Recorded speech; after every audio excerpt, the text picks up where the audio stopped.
नमस्कार दोस्तों। आज हम बहुत ही ज्ञानवर्धक कहानी सुनेंगे दादा और पोते की। गर्मियों में की छुट्टी में दादाजी के पास घूमने आया बालक उछलते कूदते दादाजी के पास पहुंचा और बड़े गर्व से बोला कि दादाजी, जब मैं बड़ा हो जाऊंगा तब मैं एक सफल आदमी बनूंगा। क्या आप सफल होने का कुछ उपाय बता सकते हैं? दादाजी हाँ में सिर हिला दिया और बिना कुछ कहे लड़के का हाथ पकड़ा और उसे करीब की पौधशाला ले गए। वहाँ जाकर दादाजी ने 2 छोटे छोटे पौधे खरीदे और वह घर वापस आ गए। वापस आकर उन्होंने एक पौधा घर के बाहर लगा दिया और दूसरा पौधा गमले में लगाकर घर के अंदर रख दिया। अब आपको क्या लगता है कि इन दोनों पौधों में से भविष्य में कौन सा पौधा अधिक सफल होगा? दादाजी ने लड़के से पूछा। लड़का कुछ समय तक सोचते रहा और फिर बोला, घर के अंदर वाला पौधा ज़्यादा सफल होगा क्योंकि वो हर एक खतरे से सुरक्षित है, जबकि बाहर वाले पौधे को तेज धूप, आंधी, पानी और जानवरों से भी खतरा है। दादाजी बोले, चलो देखते हैं आगे क्या होता है, और वह अखबार उठाकर पढ़ने लगे।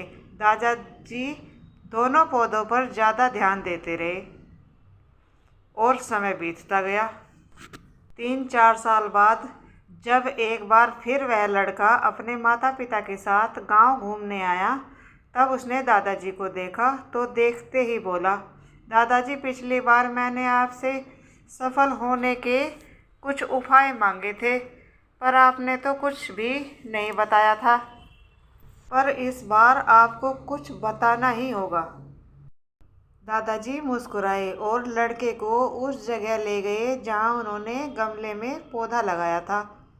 अब वह पौधा एक पेड़ में बदल चुका था। लड़का बोला, देखा दादाजी, मैंने कहा था ना कि ये वाला पौधा ज़्यादा सफल होगा।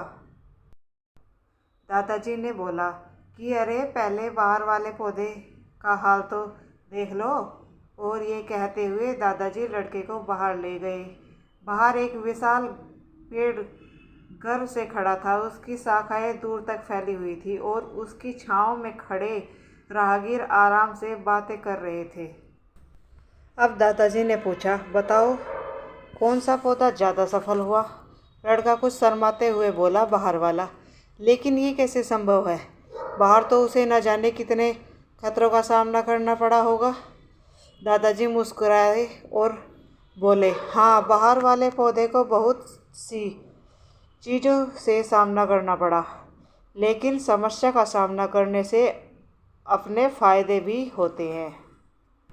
बाहर वाले पौधे के पास आज़ादी थी कि वह अपनी जड़ें जितनी चाहे उतनी फैला ले, अपनी शाखाओं से आसमान को छू ले। और तुम जिस आंधी तूफान से इस पेड़ के लिए मुसीबत समझते थे, उसी आंधी तूफान ने ही इस पेड़ की जड़ों को इतना मजबूत बना दिया कि आज एक छोटा सा आंधी तूफान इस पेड़ की कुछ भी नहीं बिगाड़ सकता। बेटे, अब जो मैं तुम्हें बताने वाला हूँ, उसे अगर तुमने अपने अंदर बैठा लिया तो तुम जिंदगी में जो कुछ भी करोगे उसमें सफल हो जाओगे। उन्होंने बोला कि अगर तुमने जीवन भर सिर्फ अच्छे विकल्पों को ही चुनते रहोगे, तुम कभी भी उतने सफल नहीं हो पाओगे जितनी तुम्हारी क्षमता है। लेकिन अगर तुम तमाम खतरों के बावजूद इस दुनिया का सामना करने के लिए तैयार हो, तुम्हारे लिए कोई भी लक्ष्य हासिल करना असंभव नहीं है। लड़के ने लंबी सांस ली और उस पेड़ की तरफ देखने लगा। वह दादाजी की बातों को समझ चुका था। आज उसे सफलता का एक बहुत बड़ा सबक मिल चुका था कि जीवन में हम जिन रुकावटों को हम जितना बड़ा शत्रु मानते हैं, वही हमें मजबूत और जीवन में बहुत ज़्यादा सफल बनाती है।